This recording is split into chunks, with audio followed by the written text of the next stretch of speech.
गांव में अर्जुन नाम का बहुत गरीब व्यक्ति रहा करता था।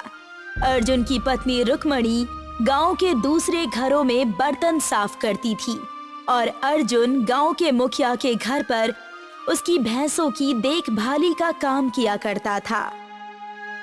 एक दिन अर्जुन मुखिया की भैंस को नहला रहा था कि तभी मुखिया उसके पास आकर बोला, ठीक से नहलाओ अर्जुन। वैसे भी मैं आजकल देख रहा हूँ कि तुम काम बड़े ही बेमन से किया करते हो।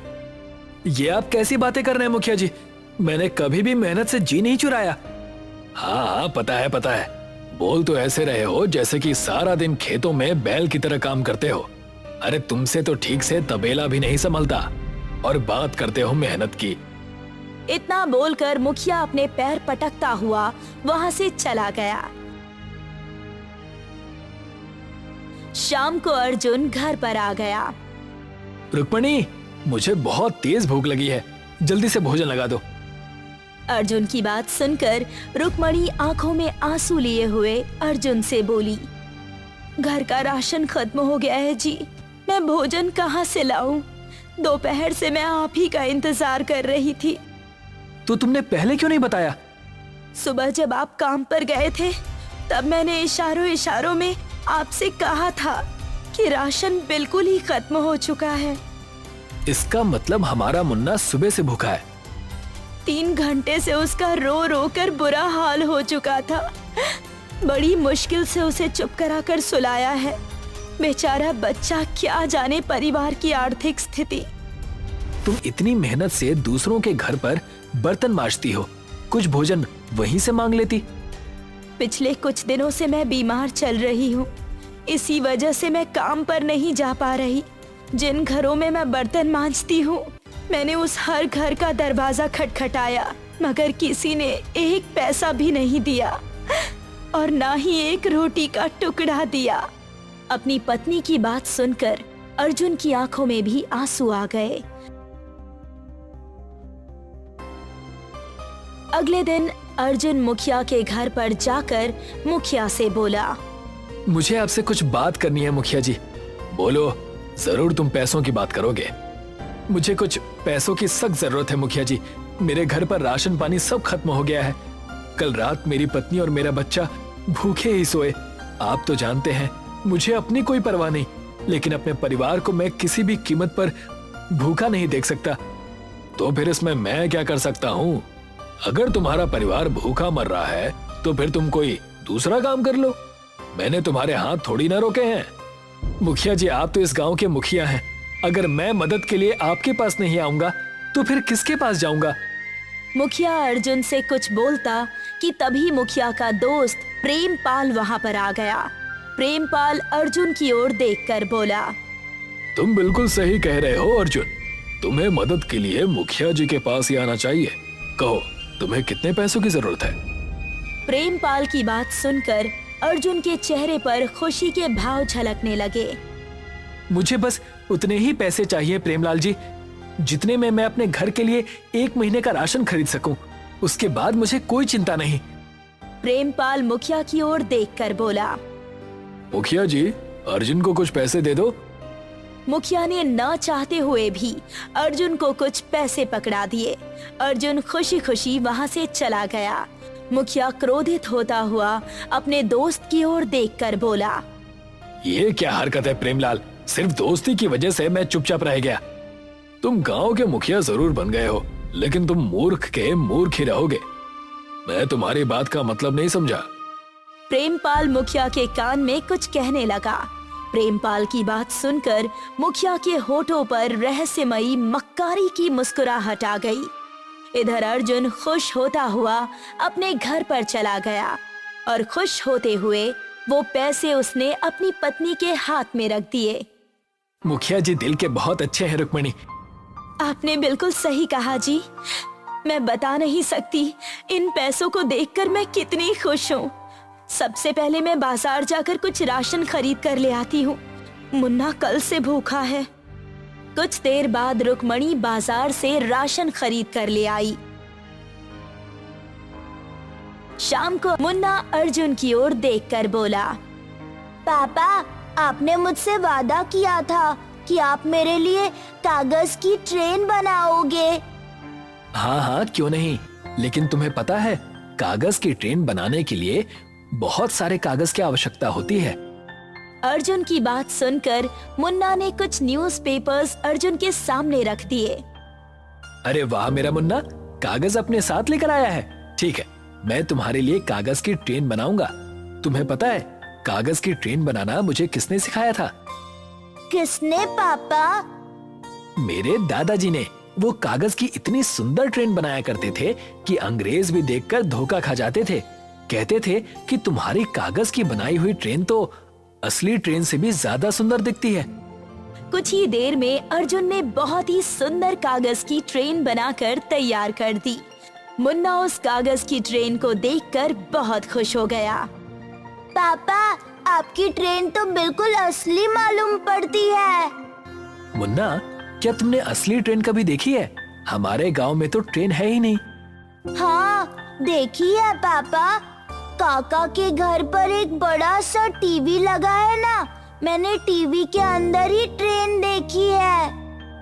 इतना कहकर मुन्ना वो कागज की ट्रेन लेकर खेलने चला गया। तभी वहाँ पर अर्जुन की पत्नी आ गई।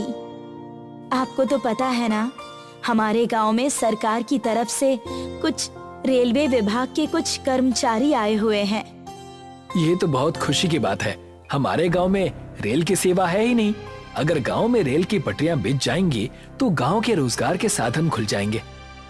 मैंने सुना है कि मुखिया जी ने उन सरकारी कर्मचारियों को डरा धमका कर भगा दिया। मुखिया जी तो बहुत ही अच्छे व्यक्ति हैं। उन्होंने ऐसा क्यों किया, मैं उनसे इस बारे में जरूर बात करूंगा। ऐसे ही कुछ दिन बीत गए। एक दिन मुखिया अचानक अपने दोस्त प्रेमपाल के साथ तबेले में आ पहुंचा। मुखिया जी, मेरी पत्नी बता रही थी कि कुछ दिन पहले सरकार की तरफ से कुछ रेलवे कर्मचारी आए थे। मैंने सुना है कि वो यहाँ पर रेल यातायात की सेवा शुरू करने की सोच रहे हैं। हाँ, तुमने सही सुना है अर्जुन, और मैंने उन सबको भगा दिया। पर आपने ऐसा क्यों किया मुखिया जी? अगर यहाँ पर रेल यातायात शुरू हो जाएगा तो हमारे गांव के रोजगार के साधन खुल जाएंगे। उससे सरकार का फायदा होगा, मेरा नहीं। इतना कहकर मुखिया प्रेमपाल के साथ वहां से चला गया। शाम को मुखिया अपने दोस्त प्रेमपाल को लेकर अर्जुन के घर पर आ धमका। मुखिया जी, आप? मुखिया के बोलने से पहले ही उसका दोस्त प्रेमपाल हंसता हुआ अर्जुन की ओर देखकर बोला। तुम्हें याद है अर्जुन, कुछ दिनों पहले तुमने मुखिया जी से भारी ब्याज पर कर्ज लिया था, तो तुम समय पर नहीं चुका पाए। इसीलिए वादे के मुताबिक तुम्हें इस घर को अभी और इसी वक्त खाली करना होगा। ये कैसी बातें कर रहे हैं आप? मैंने तो मुखिया जी से मदद मांगी थी। मैंने किसी की मदद करने का ठेका नहीं ले रखा। तुम्हारे ऊपर ब्याज लगाकर इतने पैसे बन गए हैं कि तुम 7 जन्मों तक उन्हें नहीं चुका सकते। इसीलिए तुम अपने परिवार के साथ सीधे तरीके से इस घर से निकल जाओ, नहीं तो मैं तुम्हें धक्के देकर बाहर निकाल दूंगा। मुखिया ने अर्जुन को घर का कोई भी सामान तक नहीं लेने दिया, मगर अर्जुन का बेटा मुन्ना अपने कागज की ट्रेन लेने के लिए बुरी तरह से रोने लगा। इस कागज की ट्रेन से भला क्या होगा मेरा? ये तो बाजार में कौड़ियों के भाव भी नहीं बिकेगी। जाओ, अपने इस कागज की ट्रेन से जंगल में खेलते रहना। अर्जुन मुन्ना को लेकर अपनी पत्नी के साथ रोता हुआ अपने घर से निकल गया और एक पेड़ के नीचे रोने लगा। अर्जुन और रुक्मणी रोते रोते पेड़ के नीचे ही सो गए, मगर 7 साल का मुन्ना कुछ देर बाद सब कुछ भूलकर उस कागज की ट्रेन से खेलने लगा। तभी उस पेड़ के नीचे से उसे उसकी ही उम्र की छोटी सी लड़की दिखाई दी। कौन हो तुम? मैं इसी पेड़ के ऊपर रहती हूँ। क्या भला कोई पेड़ के ऊपर भी रह सकता है क्या? वो सब छोड़ो, क्या तुम मुझे अपनी कागज की ट्रेन दिखा सकते हो? क्यों नहीं, हम दोनों साथ मिलकर इस कागज की ट्रेन के साथ खेलते हैं। मुन्ना और वो छोटी सुंदर लड़की खेलने लगे। तभी रुक्मणी और अर्जुन की आंख खुल गई। मुन्ना, तुम किसके साथ खेल रहे हो? अर्जुन ने इतना कहा ही था कि तभी एक तेज धमाके के साथ एक सुंदर युवती उस सुंदर छोटी सी लड़की के पास आकर खड़ी हो गई। ये मेरी पुत्री है। हमारा परिवार इसी पेड़ के ऊपर रहता है। मैं पेड़ों की जादुई महारानी पेड़ानी हूँ। अर्जुन और रुक्मणी बुरी तरह से घबरा गए। घबराओ मत अर्जुन। तुम मेरा नाम कैसे जानती हो? तुम जानते हो तुम्हारे दादाजी को कागज की ट्रेन किसने बनाना सिखाया था? मेरे पिताजी ने। तुम्हारे दादाजी अक्सर इसी पेड़ के नीचे बैठकर कागज के खिलौने बनाया करते थे। तुम्हारे साथ बहुत बुरा हुआ अर्जुन। अर्जुन की आंखों में आंसू आ गए। मेरे साथ धोखा हुआ है। चिंता मत करो, उन्हें उनके किए की सजा मिल जाएगी। उन्होंने तुमसे तुम्हारा घर छीना है ना? मैं तुम्हें तुम्हारे ही हाथ का बनाया हुआ घर दूंगी, जिसमें तुम रह भी सकोगे और इतना धन कमा लोगे कि उतना तो मुखिया की 7 पुश्तें भी नहीं कमा सकती। इतना बोलकर वो सुंदर स्त्री कागज की ट्रेन को बड़े ही गौर से देखने लगी। अचानक एक तेज धमाके और नीले धुएं के साथ वो कागज की ट्रेन एक बहुत ही बड़ी और सुंदर ट्रेन में परिवर्तित हो गई। वो सुंदर युवती उस छोटी बच्ची के साथ वहां से गायब हो गई। अर्जुन अपने परिवार के साथ उस ट्रेन में जैसे ही चढ़ा तो ट्रेन के अंदर का दृश्य देखकर उनकी आंखें फटी की फटी रह गई। ट्रेन के अंदर बहुत बड़ा घर बना हुआ था और उस घर में सुख सुविधा की हर वस्तु मौजूद थी। ट्रेन में यात्रियों के बैठने की भी सुविधा थी। ट्रेन के अंदर से एक आवाज आई। आपका बहुत बहुत धन्यवाद। कहाँ जाना है आपको? अजी, ईश्वर को हमारे आंसुओं पर तरस आ गया लगता है। सही कहा तुमने रुक्मणी। हम ईश्वर के दिए हुए फल से लोगों की मदद करेंगे। अर्जुन ने उस ट्रेन को गांव की ओर चलने का इशारा किया। कुछ ही देर में ट्रेन गांव की ओर चली गई। अर्जुन ट्रेन से बाहर निकलकर आवाजें लगाने लगा। कोई है जो शहर तक चलेगा? अब आपको बैलगाड़ियों से जाने की कोई आवश्यकता नहीं। आप जहां कहेंगे मेरी ट्रेन आपको आपके बताए हुए ठिकाने पर उतार देगी। कुछ ही देर में गांव में यात्रियों की भीड़ लग गई। अर्जुन ने हर यात्री से बहुत कम पैसे लिए। ट्रेन यात्री के बताए हुए ठिकाने पर ऑटोमेटिक तरह से रुक जाया करती थी। कुछ ही महीनों में गांव का नक्शा ही बदल गया। अर्जुन की तरक्की देखकर मुखिया और प्रेमपाल बुरी तरह से जल गए। मेरी समझ में नहीं आता कि ये चमत्कार हुआ कैसे। वो सब छोड़िए मुखिया जी, हम बर्बादी के कगार पर हैं। हमारी बैलगाड़ी में अब कोई कुत्ता भी बैठने के लिए तैयार नहीं है। ऊपर से गायों को चारा खिलाना पड़ता है, सो अलग। अगर ऐसा ही हाल रहा तो वो दिन दूर नहीं जब हम सड़क पर आ जाएंगे। ऐसा किसी भी हाल में मुमकिन नहीं होगा। तो क्या कर लेंगे आप? आपको पता है, मैंने सुना है कि अर्जुन की ट्रेन में हवेली जितना सुंदर घर भी मौजूद है। वो अपने ट्रेन में मौजूद उस सुंदर घर में राजा की तरह रहता है। और उसका बेटा मुन्ना, क्या नहीं है आज उसके पास? वो गांव के बच्चों को मुफ्त में खिलौने बांटता फिरता है। चिंता मत करो, आज हम दोनों उसकी ट्रेन में भेस बदलकर यात्री बनकर जाएंगे और चलती ट्रेन से अर्जुन को धक्का दे देंगे। मुखिया और प्रेमपाल वेश बदलकर अर्जुन की ट्रेन के अंदर घुस गए।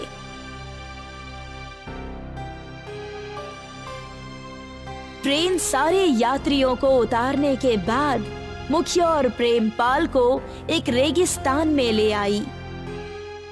मुखिया अर्जुन की ओर देखकर बोला, हमने यहाँ आने के लिए नहीं कहा था। मैं जानता हूँ तुम यहाँ पर किस नियत से आए थे मुखिया जी। मेरा घर बेईमानी से हड़पने के बाद भी तुम्हारी नियत नहीं भरी। तुम कहना क्या चाहते हो? तुम्हें क्या लगा कि तुम भेस बदलकर मेरी ट्रेन में घुसोगे और मुझे पता नहीं चलेगा? मेरी ट्रेन में ऑटोमेटिक सिस्टम है। जब भी कोई व्यक्ति बुरे इरादे से ट्रेन में घुसता है तो वो उसके मन की बातें मुझे बता देती है। तुम मुझे धक्का देने के लिए इस ट्रेन में घुसे थे ना? हमें माफ कर दो अर्जुन, मुझे भी माफ कर दो। मैं तुम्हारा घर लौटाने के लिए तैयार हूँ। वो तो मैं ले ही लूंगा, लेकिन तुम दोनों को सजा देने के बाद अब तुम सारी जिंदगी इस रेगिस्तान में फंसे रहना और बाहर निकलने के सपने देखते रहना। कुछ ही देर में ट्रेन गांव पहुंच गई। अर्जुन आज भी अपनी जादुई कागज की ट्रेन से लोगों की मदद किया करता है। विलासपुर नाम का एक अनोखा गांव था। घर सबके कच्चे थे, लेकिन मन सबका पक्का। हमेशा वहां चहल पहल रहती थी। अधिकतर गांव के व्यक्ति शहर कमाने चले जाते और महीने में एक आध बार अपने गांव विलासपुर आते। गांव की महिलाएं कुछ न कुछ छोटे काम करके घर के खर्चे चलाया करती थी। कहाँ जा रहे हो बेटा मोनू?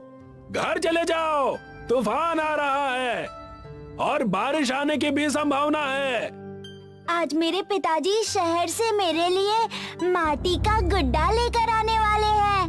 मैं वो गुड्डा घुमर चाचा तुम्हें कभी नहीं दूंगा। लेकिन चलो, वो सीधा घर आ जाएंगे। तुम पहले अंदर चलो और पिताजी के ना आने तक तुम अपनी माँ के साथ ही रहना। उस समय मूसलाधार बारिश का संकट था। पूरे गांव के लोग अपने अपने घरों में जाकर बारिश आकर चले जाने का इंतजार कर रहे थे। माँ, पापा कब तक आएंगे? मैं कब से उनका इंतजार कर रहा हूँ। आ जाएंगे बेटा, बस तुम शांत हो जाओ और देखना वो तुम्हारे लिए बहुत सारे गिफ्ट लेकर आएंगे। कुछ ही देर में बहुत जोरों से बारिश होनी शुरू हो जाती है। गांव पूरा डूबने वाला होता है। तब वही मोनू के पिताजी वहां आ जाते हैं। भाग्यवान, हमें यहाँ से जल्दी ही निकलना होगा, वरना हम यहीं फंस जाएंगे। क्योंकि मौसम विभाग से खबर आई है कि कई दिनों तक बारिश नहीं रुकने वाली। अगर हम यहाँ रहे तो हमारी दिक्कतें बहुत बढ़ जाएंगी। लेकिन हम जाएंगे कहाँ? हमारा घर बार, हमारा ठिकाना, सब कुछ तो यही है और हमारे पास तो अब राशन भी नहीं बचा और इस घर के अलावा हमारे पास कोई दूसरा ठिकाना भी तो नहीं है। पिताजी, आप मेरे लिए गुड्डा लेकर आए या नहीं? बेटा, गुड्डा तो मैं तुम्हें बरसात के बाद दूंगा, लेकिन मैं तुम्हारे लिए ये बड़ी सी किताब लेकर आया हूँ जिसमें तुम अपनी शिकायत लिख सको। तब उन्हें घुम्मड़ चाचा आवाज देते हैं। अरे चंद्रकांत बेटा, पूरा गांव नदी के उस पार जा रहा है। जब तक बारिश खत्म नहीं होती तब तक हम वहीं रहने वाले हैं। अपना कीमती सामान लेकर हमारे साथ वहां चलो। लेकिन हमारा गुजारा वहाँ कैसे होगा? हम क्या करेंगे वहाँ पर? तुम बस अपने घर का कीमती सामान ले चलो। कुछ राशन हो तो वो भी ले लो और वहाँ पर हमारे साथ चलो। इसी में सबकी जानें बचेंगी। वरना अगर नदी और बारिश का पानी हमारे गांव में आ गया तो हमारे घर नहीं बचेंगे। चंद्रकांत अपने परिवार और कीमती सामान लेकर जा ही रहा था कि मोनू ने अपने साथ किताब भी ले ली। बेटा, तुम अपनी किताब मुझे दे दो, वरना तुम्हारी किताब पानी में भीग जाएगी। ठीक है माँ। सारे गांव वाले नदी के उस पार जाकर मिलते हैं और सारे ही जिसके पास जो हो सकता था वो लेकर नदी के पार चला गया। किसी ने बासी खाना लिया तो किसी ने अपने कपड़े और जेवरात। नदी के तट पर गांव वाले बारिश रुकने का इंतजार कर रहे थे। पूरे एक दिन उस तट पर बिताने के बाद ना राशन बचा, ना ठिकाना। पानी भी समय के साथ साथ बढ़ता जा रहा था। अगर ऐसे ही बारिश होते रही तो हम में से कोई नहीं बचेगा। हमें स्वयं इंद्रदेव से प्रार्थना करनी होगी, तब जाकर कुछ उपाय निकलेगा। आखिर इन सब में हमारी कोई गलती नहीं है। हे इंद्रदेव, कृपा करें। हमारे साथ बच्चे बूढ़े भी हैं। कृपा करें, उन बेचारों के प्राण संकट में हैं। उनकी प्रार्थना सुनकर एक बड़ा सा उजाला आता है और इंद्रदेव प्रकट होते हैं। इस वर्षा का कारण स्वयं पृथ्वी के लोग हैं। इसमें मैं तुम पर वर्षा रोककर कृपा तो नहीं कर सकता, लेकिन तुम्हें बचा जरूर सकता हूँ। तुम्हारे पुत्र के पास एक कागज की किताब है। उस कागज की किताब से वो जितने भी घर बनाएगा वो बड़े हो जाएंगे और बारिश में भीगेंगे भी नहीं। जैसे ही वर्षा खत्म होगी सारे घर समाप्त हो जाएंगे। इतना कहकर इंद्रदेव वहां से चले गए और मोनू ने कई सारे कागज के घर बनाए। जैसे ही उन्हें जमीन पर रखा, वो देखते ही देखते बड़े से कागज के घर बन गए। सारे विलासपुर वासी कागज के घर में रहने लगे। बारिश अब भी जोरों से चल रही थी। माँ, मुझे बहुत जोर से भूख लगी है, कुछ खाने को दो ना। इतनी तेज बारिश में हमारे पास खाने को कुछ बचा नहीं है। हम क्या बनाकर खिलाएं जिससे बच्चों का पेट भर पाए। चंद्रकांत घुम्मड़ चाचा के कागज के कुटिया में जैसे तैसे चला जाता है। क्या हुआ चंद्रकांत बेटा, तुम इतनी बारिश में बाहर क्यों घूम रहे हो? क्या बताऊं काका, मेरा बच्चा और पत्नी दोनों भूख से कराह रहे हैं। अगर हमने खाने का इंतजाम नहीं किया तो संकट ना आ जाए। जैसे तैसे अब जाकर बारिश हमारे घरों में नहीं आ रही है, वरना हमारा असली घर भी पानी में डूब चुका है। मेरे गांव वाले घर में कुछ चावल और मसाला है, अगर वहां जैसे तैसे पहुंच जाएं, तो कुछ दिनों के खाने का इंतजाम हो जाएगा। मेरे घर पर भी मेरा शहर से लाया हुआ बैग है, अगर हम वहां चलकर अपने लिए कुछ व्यवस्था कर सकते हैं तो बहुत भला होगा। कड़कड़ाती बिजली और बारिश में अपनी जान की बाजी लगाकर दोनों अपने बाढ़ में डूबे गांव विलासपुर पहुंचते हैं। वहां जाकर उन्हें पता चलता है कि उनके गले तक पानी भर गया है। यहाँ तो पूरे गले तक पानी भरा हुआ है। कहीं हमारे घर का बचा खुचा राशन भीग गया होगा तो हम क्या करेंगे? हमारा यहाँ से लौट जाना ही ठीक है। नहीं, मैंने अपना राशन घर के ऊपर स्टील की टंकी में रखा हुआ है। अगर हम मेरे घर से वो टंकी ले चलें, तो हमारा काम बन जाएगा। रुकिए, मैं जाकर ले आता हूँ, आप यहीं ठहरिए। चंद्रकांत घुम्मड़ चाचा के घर जाकर, जो घर पानी से आधा भरा हुआ था, वहां से राशन की टंकी ले लेता है। घुम्मड़ चाचा और चंद्रकांत सारा राशन लेकर कागज के गांव पहुंचते हैं। उनके हाथ में राशन देखकर पूरे गांव वाले बेहद खुश हो जाते हैं। इस चावल से हम खिचड़ी बनाकर खा सकते हैं। इससे हम कुछ दिन और यहाँ अच्छे से बिता लेंगे और सबका पेट भी भर जाएगा। पूरे 2 दिन बीतने के बाद बारिश हल्की कम हो जाती है। लगता है बारिश बंद होने वाली है। अगर ऐसा होगा तो हमारा विलासपुर गांव, वहां जाकर हम रहने लगेंगे। कुछ ही समय में बारिश बंद हो जाती है। सारे बेहद खुश हो जाते हैं। बारिश के बंद होते ही कागज का गांव इंद्रदेव के कहे अनुसार गायब हो जाता है। सारे अपने गांव विलासपुर पहुंचकर पानी कम होने का इंतजार करने लगते हैं। अरे देखो, कच्चे घर इतने भीगने के बाद भी नहीं डूबे। ये जरूर इंद्रदेव की महिमा है। ये, अब मैं अपने असली घर में रहूंगा। हाँ बेटा, तुम अब यहाँ पर रहोगे। सारे गांव वाले अपना घर अच्छा पाकर खुशी खुशी विलासपुर में जीवन व्यतीत करने लगते हैं।